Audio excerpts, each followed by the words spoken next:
be joined by one of our kuyas, okay, to share his testimony. Okay? So let me welcome, nanonood kayo ng MMA? Ay, hindi siya nanonood, Stephen. Sino nanonood ng MMA? Di ba? Mixed martial arts, yan. So let me call on our Kuya Stephen to share his testimony. I grew up in a family where faith was present.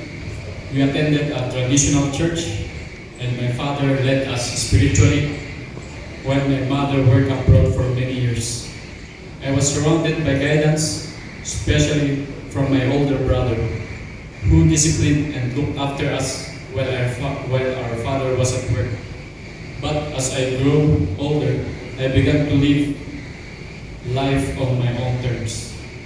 As a teenager, I got into computer games and eventually into drinking, sexual immorality, and pride. By the time I reached college, I was already living a double life, externally achieving, but internally drifting. I pursued criminology and graduated in 2017. By God's grace, I passed the board exam. At the same time, my career in mixed martial arts began to rise. I fought in organizations like URCC, PXC, and Brave FC from 2017 to 2019. I won all my fights and became a 5-time MMA champion. Experienced what thought I was glory. Life seemed good, everything was going my way, or so I thought. Even though I attended church, I had no personal relationship with God. My life was filled with drinking, temptation, lust, and pornography. I looked strong on the outside, but inside I was empty. In 2021, I signed with a new promotion. I won my first 3 fights, but when the 4th fight came, I lost. And it wasn't just a loss in the cage, it exposed deeper issues. There were team conflicts, unspoken frustrations, and overwhelming thoughts. I began to overthink and everything. Doubt, anxiety, and panic started to creep in. My sleep was affected from hours to days. I became sleepless. It was during this time that I began to question, where's God when I need Him?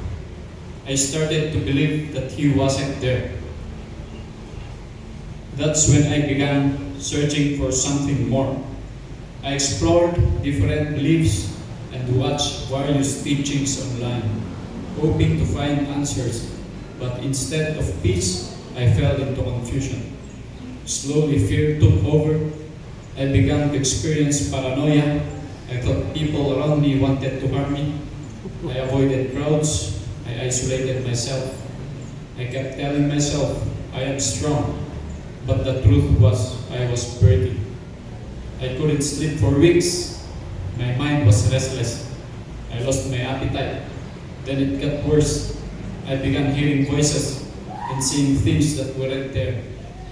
One night, I begged my brother to go with me to chase someone who I believed was mocking and trying to harm me. But in reality, no one was there. One night, I begged another time, while I was in the mall with my girlfriend, I thought people were talking about me, mocking me, saying I was no longer a champion. There were moments when I wanted to fight, even people who didn't exist. That's how real the battle felt. I went to the doctor, but I couldn't even explain what I was going through. My mind was so exhausted. There were nights when all I wanted was to sleep, but I couldn't. Imagine being awake for days, mentally tormented, and completely helpless. I even began to entertain thoughts of ending everything.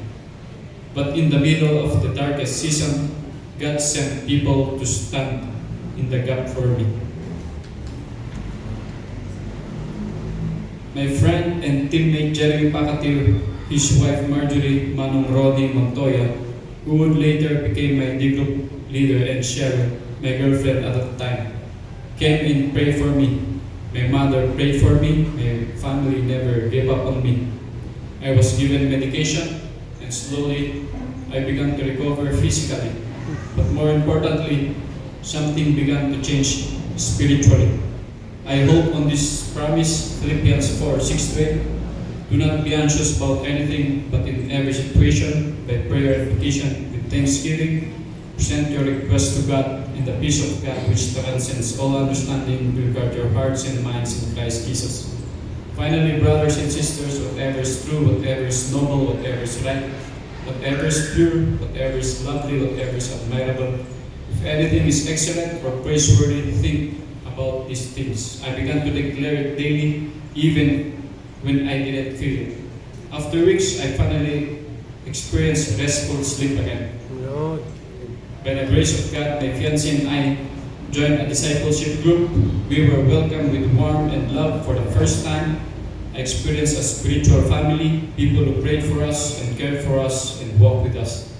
But the journey wasn't instant. Previous issues with my former team resurfaced and troubled me again. I fell back into drinking. I began comparing religions again. Anxiety returned. Sleepless nights came back. Overthinking voices again.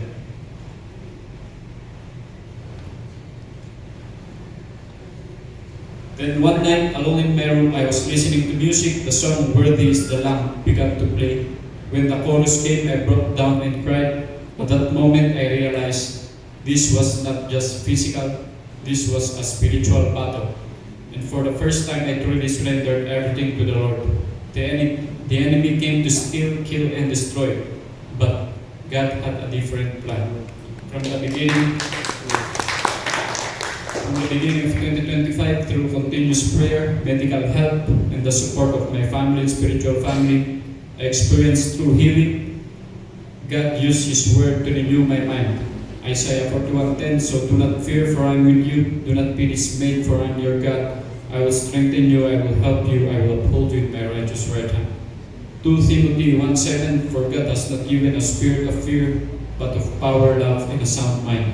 In Psalm 23:4, even though I walk through the valley of the shadow of death, I will fear no evil, for you are with me. Every time anxiety came, I declare these truths. It was by God's grace that my mind was gradually healed and renewed. My group leader intentionally walked with me, meeting me, praying for me during panic attacks, and reminding me of God's truth. I learned to open up, to be accountable, and stop fighting alone. By God's grace, we finished GLC1. We were baptized at True Life Retreat. I found a spiritual family. I experienced healing physically, mentally, and spiritually.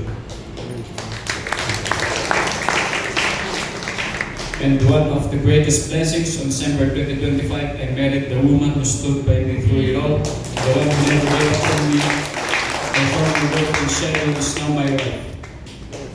Today, I still have medical checkups, I still guard my mind, but this I can say with confidence: I am no longer controlled by fear. From anxiety, depression, doubt, paranoia, even thoughts of giving up, God brought me out. Not by strength, not by discipline, but by His grace and mercy. Now I understand, real strength is not saying I am strong. Real strength is surrendering and saying, Lord, I need you.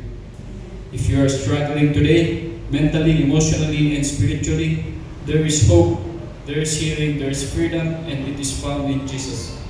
I am Stefan Loman. I went from fighting in cages to fighting battles in my mind, and I realized the greatest victory is not the arena, but in surrendering my life to God. To God be all the glory. Praise God. Praise